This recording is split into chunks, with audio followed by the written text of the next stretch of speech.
अगला जो भारत की सीरीज खेली जाएगी उसमें जिस तरीके से फिर खबर आ रही है कि हमारा कप्तान बदलने वाला है, बिल्कुल वहां पर नई सीरीज नया कप्तान, नई सीरीज नया कप्तान मिलने वाला, जो कि टीम इंडिया की ये पिछले साल आदत बन चुकी थी। ये नए हिंदुस्तान की कहानी है अब। ये 7-8 कप्तान वहां पर चेंज हो चुके थे और यहाँ पर फिर वही चीजें इस साल में भी अगर आप देखिए बदलने वाली बहुत सी चीजें जो हम चाह रहे थे बदले वो बदलेगी नहीं। यहाँ पर भी आपको एक नया कप्तान मिलने वाला। हार्दिक पांड्या खबर आ रही है कि वो आयरलैंड सीरीज में नहीं होंगे। अगर हार्दिक पांड्या एशिया कप खेलते हैं तो फिर वो आयरलैंड के सीरीज में नहीं जाएंगे। आयरलैंड के सीरीज में जो कोचिंग स्टाफ है वो भी एनसीए की जाएगी और जो टीम है वो भी बी टीम जाएगी। हो सकता है कि जो इमर्जिंग एशिया कप की आपने टीम देखी उसके जो बहुत सारे खिलाड़ी थे शुभेंदु वो जाए, या फिर एशियन गेम्स के लिए जो टीम चुनी गई है उन दोनों का जो कॉम्बिनेशन है ना उन प्लेयर्स को भेजा जाए। तो ऐसे में सवाल उठता है कि अब कप्तान कौन बनेगा, क्योंकि नया हिंदुस्तान है, नए हिंदुस्तान की कहानी यही है कि हर बार आपको नया कप्तान चाहिए। तो आपको क्या लगता है अब टॉपिक किसको देंगे? देखिए सबसे पहली चीज की अगर आप देखिए आयरलैंड के साथ जो 3 T20 मुकाबले आप खेलेंगे वहां पर 18 से शुरुआत होगी वहां पर T20 मुकाबलों की, उसके बाद आप एशिया कप, यानी कि आप ये देखेंगे कि उस सीरीज में आपके नए खिलाड़ी ज्यादा से ज्यादा रहेंगे। अब ये नए खिलाड़ी में आप कप्तान कौन बनेगा, क्योंकि खबर आ रही थी कि शायद जसप्रीत बुमराह वहां पर खेलने को दिखे। पर मेरा मानना है कि अगर मान लीजिए आप वापसी कर रहे हैं तो आप सीधे जाइए आप एशिया कप में, क्योंकि T20 फॉर्मेट में आपको क्या ही अभी इस साल अगर आप लेकिन उसमें मामला ये भी फंस रहा है ना शुभेंदु कि आपको मैच प्रैक्टिस भी चाहिए एशिया कप में जाने से पहले। बीसीसीआई बुमराह को लेकर तो वहां फंस गई है कि आपको मैच प्रैक्टिस भी कराना है इस बंदे को। आपको फिर अगर आयरलैंड के खिलाफ वो खेलते हैं तो सबसे सीनियर प्लेयर भी वो होंगे।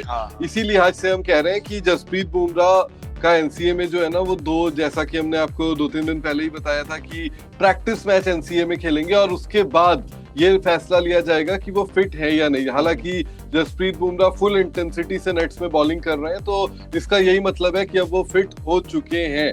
तो अगर आयरलैंड के खिलाफ वो खेलते हैं तो फिर होगा यही कि सबसे सीनियर खिलाड़ी टीम के बन जाएंगे और बतौर सबसे सीनियर खिलाड़ी टेस्ट टीम में की कप्तानी भी कर चुके हैं जसप्रीत बुमराह।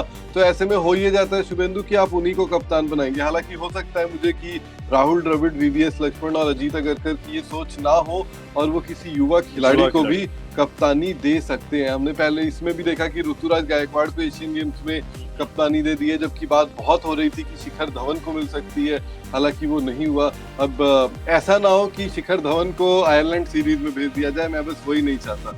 युवा प्लेयर्स को भेजो, युवा प्लेयर को कप्तानी भी दे दो, एक सीरीज की बात है। और ऐसा हमने पिछले साल, जैसा कि आपने शुरुआत में ही कहा, ये तो हमारी आदत बनी चुकी है। बिल्कुल, यहाँ पर हो सकता है आपको सूर्य कुमार यादव भी कप्तानी करते दिखें क्योंकि T20 सीरीज है वहां पर। हाँ, लेकिन वही है कि एशिया कप में भी सूर्य कुमार यादव जाएंगे, ये बात भी लगभग पक्की है।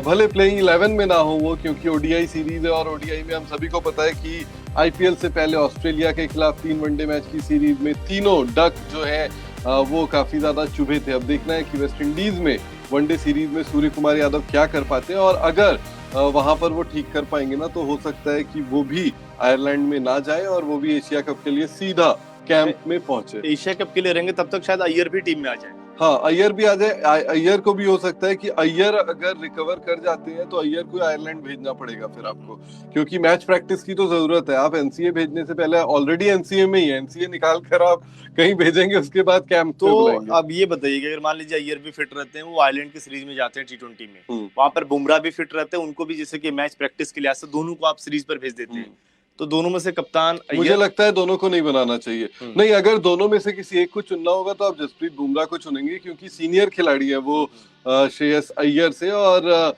कप्तानी कर चुके हैं। ऐसा नहीं होगा कि आप किसी एक नए खिलाड़ी को कप्तान बना रहे हो। जसप्रीत बुमराह ने इंग्लैंड में टेस्ट की कप्तानी की थी भारतीय टीम के लिए, तो मामला वही आप फंस जाता है ना कि आप फिर यंगस्टर्स को में भी दाव खेल सकते हो, क्योंकि आयरलैंड की टीम है, आप बहुत ज्यादा उसमें प्रेशर जो है ना वो नहीं लोगे। बिल्कुल, हमने पिछली बार गए थे वहां पर, आप देखिए आपको नए खिलाड़ी मिल गए थे। दीपक हुड्डा वहां पर एक शानदार शतक उन्होंने लगाया था, संजू सैमसन ने भी वहां पर अच्छी पारी खेली थी, तो आपको नए खिलाड़ी मिले थे।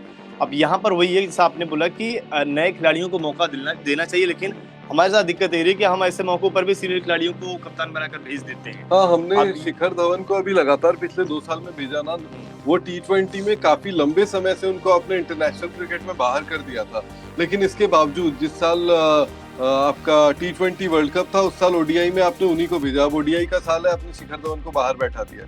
तो वो प्रॉब्लम जो है ना वो काफी सारी जो है वो चल रही है यहाँ पर। तो देखना होगा किसे बनाते हैं। शुभेंदु कह रहे हैं कि जसप्रीत बुमराह की खबर आ रही है, लेकिन वही मामला है कि जसप्रीत बुमराह को आप इतना प्रेशर नहीं देना चाहोगे उनके कमबैक में। आपको लगता है देना चाहिए इतना प्रेशर कि वो बेचारा अपनी पीठ सीधी करके आ रहा है पहले तो, फिर अपनी फॉर्म ढूंढने भी कर ले, फिर फॉर्म ढूंढना है उनको, क्योंकि उसके बाद आपने एशिया कप और वर्ल्ड कप खेलना है।